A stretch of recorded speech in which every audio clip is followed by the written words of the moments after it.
Hey everyone, Alex here at the Code Wolf again, and today we've got a quick video for you about the new response timeout functionality in .NET 8.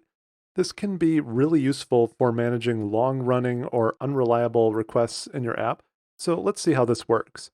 So inside Visual Studio, I have two separate APIs set up, and it's really common for one API to call another API. So this is going to simulate our slow request setup.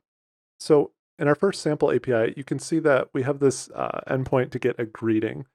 And this slash greeting endpoint actually reaches out to another API, which is just slash slow greeting. So this will go out and get the greeting from the other API.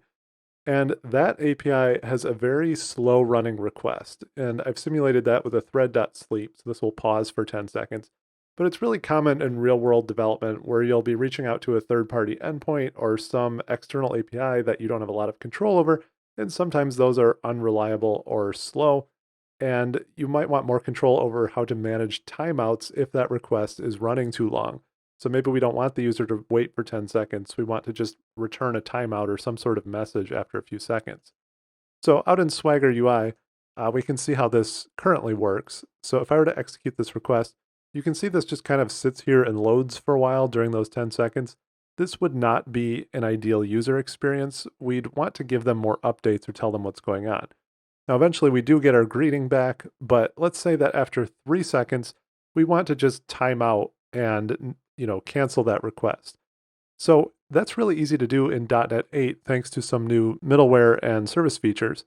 So the first thing we need to do is go up to our builder.services and say add request timeouts. So this will plug in some necessary services for this to work into our dependency injection container. And then we also have to add the middleware for that. So we can say app.useRequests timeouts. And the third piece of this is that we can configure our methods through extension methods. So if we use the with request timeout extension method, we can actually plug in a time span. So I'm going to say after 3 seconds that this request should time out and be canceled.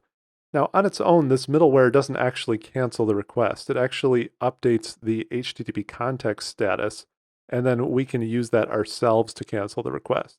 So, for example, up here, I can say HTTP context and inject that into our method here.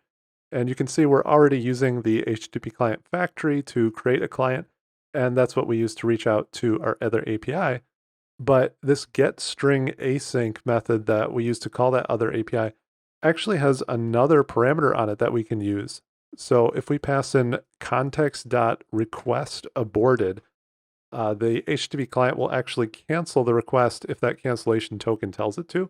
And that's what this extension method here does. It's just setting this property here to be canceled, and that will cancel the long-running request to our other API.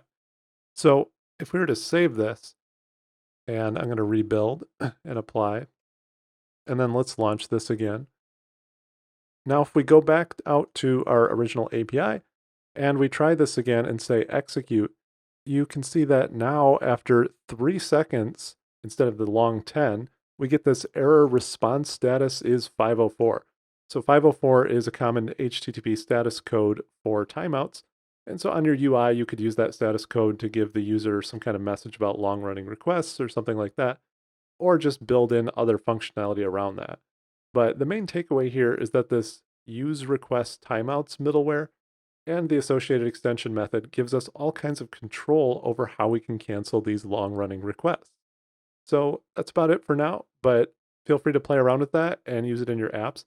It's a surprisingly powerful feature for how easy it is to implement. So thanks for watching. Please hit subscribe, and I'll see you next time right here at the Code Wolf.